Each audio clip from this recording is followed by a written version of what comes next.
Iššūkis 23 – bėgti ar važiuoti. Šiandien aš su savo mokiniu važiuosiu 20 km. Ir šiandien mes išsiaiškinsim tai, ko mokytojas ir mokinys vienas kitam niekada gyvenime nepasako. Pamokos taisyklės yra labai paprastos. Jeigu jisai nuvažiuoja 20 km ir atsako į visus mano klausimus, gale visos trasos jisai galės paklausti manęs absoliučiai bet ko. Nieko nelaukiam ir važiuojam? Važiuojam. Važiuojam!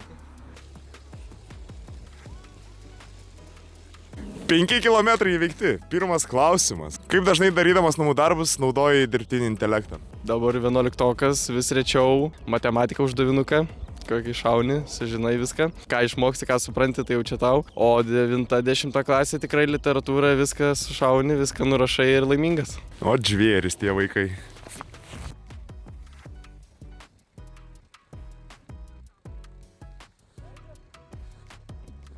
Dešimt kilometrų esame ant skraidyklių kalno ir klausimas skamba taip. Kas mokinius labiausiai nervina per pamokas? Kai žmogus tikrai ramiai sėdi ir nieko nedaro ir kai mokytojas pažiūri tave ir pradeda rėkti, kad tu tyliai sėdėtum, tai va šitas jausmas tikrai labai nervuoja.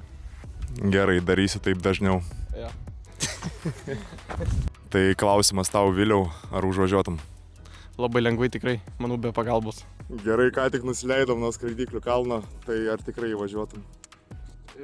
Turėčiau pakeisti savo nuomonę, manau, kad nelabai manomai važiuoti, bet gal kažkam pavyks iš atbūrė komandos.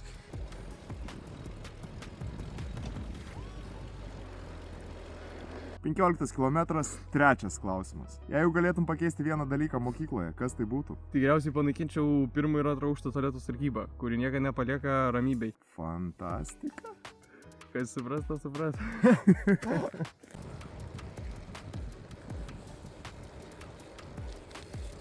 Grįžome su Viliumi į Raudondvarį, pramynėme 20 km ir dabar paskutinis klausimas. Vienai dienai tampi mokytoju ir visi tavo dabartiniai mokytojai yra mokiniai. Ką darytum? Tikriausiai pirmas dalykas tai visiems atskirai padaryčiau kontrolinukus, pažiūrėti jų, kaip sakant, lygį, kiek jie moka, kiek jie žino. Čia tikriausiai pirmas dalykas, o jau paskui tai jau nežinau, jau reiktų dar sugalvoti. Kankintum ar ne? Ryt galėčiau kažką pasukti sunkiau, bet, ką žinau, vis tiek mokytojai taigi nori tik gero.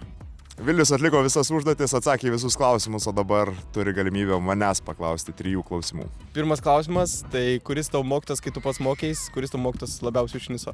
Knist niekas nekniso, mane tik tai erzindavo technologijų pamokos, kai reikėdavo megzti dalykus ir siūti. Aš tikrai nesu tų talentingų pirštų atstovas. Tai antras klausimas, dažnai mokytojai sako, kad negalėtų išskirti mėgstamų klasių. Tai norėjau paklausti, ar yra labiau mėgstamų klasių ir mažiau mėgstamų klasių. Galiu kalbėti tik tai už save, tai galiu pasakyti, kad su vienom klasėm yra lengviau dirbti, su kitom klasėm sunkiau dirbti, bet ar yra kuri nors labiau mėgstama ar nemėgstama? Yra. Gerai, tai trečias klausimas, norėjau paklausti, ar mokykloje esi lygiai toks pat kaip ne mokykloje? Man už aktorystę niekas nemoka, tai aš tikrai darbe ir savo laisvalaikiu būnu lygiai toks pat žmogus. Nu, bent jau man taip atrodo. Sutinku. Tai Viliau, ačiū už mūsų kelionę, tikiuosi patiko, tikiuosi norėsi dar kartą prisijungti, tikiuosi ir savo šeimą visą prijungsi prie kelionių ir kartu išvažiuosit kur nors dviračiais, nes tėtis sakė, kad norėtų išvažiuoti. Ačiū tau už šiandien mūsų kelionę ir susitiksim rytoj per 7 pamoką. Susitiksim per pamoką. O dabar visiems sakom, čiau, čiau.